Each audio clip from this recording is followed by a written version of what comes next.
Katika mwaka huu wa 2026 tutakuwa na kongamano la vijana season 5 ambalo tutafanyia katika mkoa wa Morogoro katika chapo ya Mazimbu, na hivyo tunawaalika vijana wote kwa sehemu ya kongamano hili ambalo litakuwa ni kongamano kubwa na la baraka. Takriban vijana 1000 na zaidi tutaweza kuungana kwa pamoja kwa kuwa na siku nzima ya mafundisho ya pamoja yenye kutujenga na kutuimarisha vijana katika nyanja mbalimbali.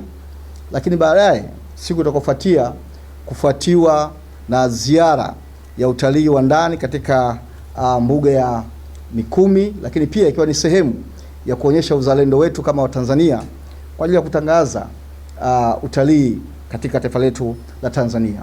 Tarehe husika za kongamano hili ni tarehe 11 na 12 ya mwezi wa 12. Kila kijana atapaswa kuchangia sehemu ya gharama kwa kiwango cha fedha kisichopungua $150,000, na usajili huo utafungwa rasmi ifikapo tarehe 15 ya mwezi Novemba 2026. Kijana ni chumvi, lakini pia kijana ni nuru katikati ya ulimwengu wenye giza na katikati ya ulimwengu uliopoteza ladha. Vijana wote mmoja mmoja katika achiliko na zetu zote 9 kuweza kushirikiana nasi, na tunawalika pia vijana wa makanisa mengine na wa imani nyingine ambao watapenda kuwa sehemu ya kongamano hili, basi wafuate utaratibu ambao utafaa na tuweze kuwajumuisha na kushiriki pamoja katika kongamano hili la baraka.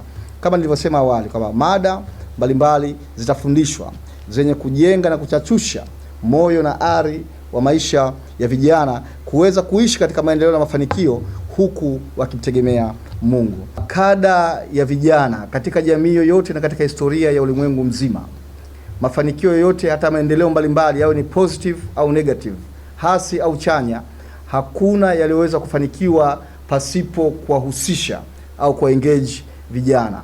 Kwa hiyo tumeweka mada hii kwamba kijana, a generation of impact, kwa maana ya kwamba tukiamini kwamba vijana wakiandaliwa vizuri, vijana wakijengwa vizuri, ni hazina, ni rasilimali ya kutosha kwa ulimwengu wa sasa na ulimwengu unaokuja katika kuleta maendeleo na mabadiliko ambayo ni chanya katika jamii yetu. Jambo kubwa ni kuhimiza vijana katika ratiba zao zote za mwaka huu. Moja kati ya ratiba muhimu ni kushiriki katika hilo kongamano. Nafikiri yale ambayo yatafanyika, hakuna kijana ambaye atakwenda kwenye tukio na akarudi akiwa vile ambavyo amekwenda. Kwa hiyo nafikiri tufanye hamasa, sio tu vijana walio ndani ya kanisa au vijana wa Kikristo, lakini vijana katika maeneo mengine yote. Kwa sababu kinachokwenda kufanyika hakina dini, hakina rangi, kitamgusa kila kijana. Tupo mwaka wa mbele.